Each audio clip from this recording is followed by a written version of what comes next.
የኢትዮጵያ ብሔራዊ ባንክ ገዢ ኢዮብ ተካልኝ በመካከለኛው ምስራቅ ግጭት ምክንያት በተከሰተው የነዳጅ አቅርቦት መስተጓጎል ሳቢያ የግንቦት ወር የዋጋ ግሽበት 13.4 በመቶ መድረሱን ተናገሩ። ገዢው ይህንን ያሉት የገንዘብ ፖሊሲ ኮሚቴው ያጸደቀውን ውሳኔ አስመልክቶ ዛሬ በሰጡት መግለጫ ላይ ነው። በዚሁ ማብራሪያቸው ላይ ሲተገበር የቆየው ዓመታዊ የብድር እድገት ገደብ ሙሉ በሙሉ እንዲነሳ መወሰኑን እንዲሁም ላኪዎች ከሚያገኙት የውጭ ምንዛሬ ግኝት ላይ ለባንኮች እንዲሸጡ የሚጠየቀው 50 በመቶ ወደ 30 በመቶ ዝቅ እንዲደረግ መወሰኑን ተናግረዋል። አናብረታ ተጨማሪ አላት።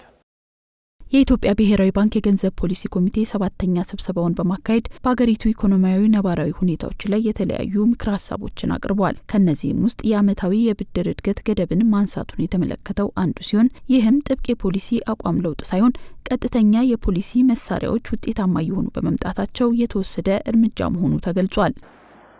ባንኩ በአሁኑ ወቅት ከቀጥተኛ የገንዘብ ፖሊሲ መሳሪያዎች ወደ ቀጥተኛ ያልሆኑ የገንዘብ ፖሊሲ መሳሪያዎች እየተሸጋገረ መሆኑ ነው። ኮሚቴው ይህንን በመገንዘቡ መጀመሪያ ላይ ለውሳኔ ያቀረበው የፖሊሲ ምክር ሀሳብ ዓመታዊ የብድር እድገት ገደብ ክሬዲት ካፕ የምንለውን ሙሉ በሙሉ ማንሳት ነው። ኢትዮጵያ ብሔራዊ ባንክ ዓመታዊ የብድር እድገት ገደብን እንደ ጊዜያዊ እርምጃ የተጠቀመው ቀጥተኛ ያልሆኑ የገንዘብ ፖሊሲ መሳሪያዎችን በመጠቀም በወለድ ምጣኔ ላይ ተመስርቶ ወደሚሰራ የገንዘብ ፖሊሲ ስርዓት ሙሉ ለሙሉ እስከሚሸጋገር ድረስ ነበር። አሁን ላይ ማዕከላዊ ባንኩ ይህን ዓላማ አሳክቷል።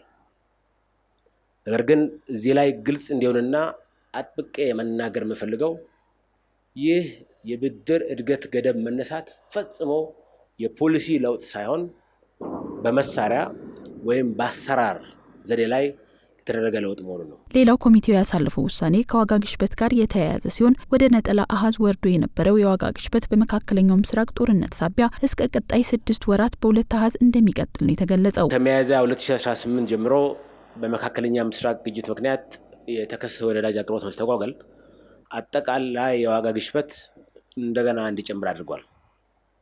በመሆኑም አጠቃላይ የዋጋ ግሽበት በታህሳስ ወር ከነበረው 9.7 በመቶ ከፍ ብሎ በሚያዝያ ወር 11.7 በመቶ በግንቦት ወር ደግሞ 13.4 በመቶ ሆኗል።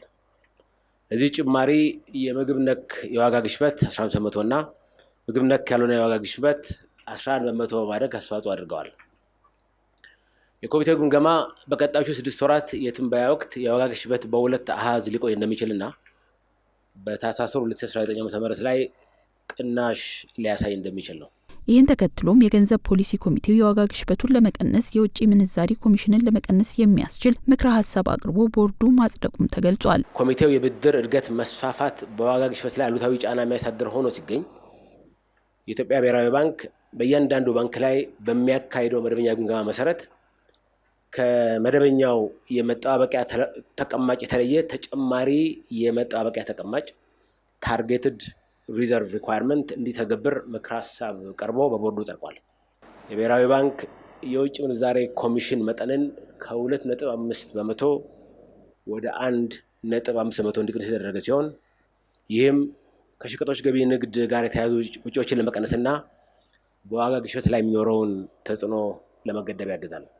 ይህ እንዳለ ሆኖ የውጭ ንግድ ተወዳዳሪነትን ለማሻሻልም ላኪዎች ከሚያገኙት የውጭ ምንዛሪ ላይ ለባንኮች እንዲሸጡ የሚጠየቀው 50 በመቶ ወደ 30 በመቶ ዝቅ እንዲደረግ መወሰኑም ተነግሯል። የውጭ ንግድ ተወዳዳሪነትን ለማሻሻል የውጭ ምንዛሪ ገበያን ለማሳለጥና የዋጋ ግኝት ፕራይስ ዲስከቨሪን ለማሻሻል ላኪዎች ከሸቀጦች ውጭ ንግድ ከሚያገኙት የውጭ ምንዛሪ ላይ ለባንኮች እንዲሸጡ የሚጠይቀው ሰረንደር ሪኳየርመንት የምንለውን ከ50 በመቶ ወደ 30 በመቶ ዝቅ እንዲል ተደርጓል። የገንዘብ ፖሊሲ ኮሚቴው በቀጣይ መስከረም 2019 ዓ.ም በመሰብሰብ የተለያዩ ውሳኔዎችን እንደሚያሳልፍ የተጠቆመ ሲሆን አስፈላጊ ሁኔታ ከተፈጠረም ከዛ ቀድሞ ሊሰበሰብ እንደሚችል ሰምተናል።